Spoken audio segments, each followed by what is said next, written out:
Right. It was so, Wow. it was so in their face. Now, it's been in Black folks' faces forever. Right. It was so undeniable. It was so, not that it was deniable beforehand, it was so nationally publicized Yeah. in such a way that I feel like white folks were like, whew, Heavy.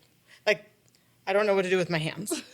I think You know? people are so afraid not to be comfortable. Like we get into our comfort zone and then sitting in discomfort is just like in anything, right? Regardless of whether it's race or any of the other things that go into it or underneath it, they are so afraid to be uncomfortable and just say like, let me sit here and just bask in this information and this knowledge and feel that. And when we share things like commonality and being a mom or what that looks like for these other things that I never even considered, because part of that is I didn't consider it because I didn't know to fucking consider it, right? And so there's part of that where it's like, as I'm learning and as I'm, growing and being curious about things, let me sit with that. What could that possibly even feel like? Because looking from somebody else's perspective, to me, I think is where a lot of growth comes, no matter what topic it is that you are. Sit in someone else's shoes just for a second. You won't be able to do it fully, but just even to be able to get an idea of, like we were talking about before we started, giving, what does it feel like to have a young man who you have to worry about being out on the streets?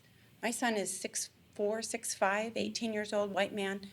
I wouldn't even think about the stuff that you will have to worry about now. I mean, even now with young ones, right? my son wanted to go to a neighbor down the street.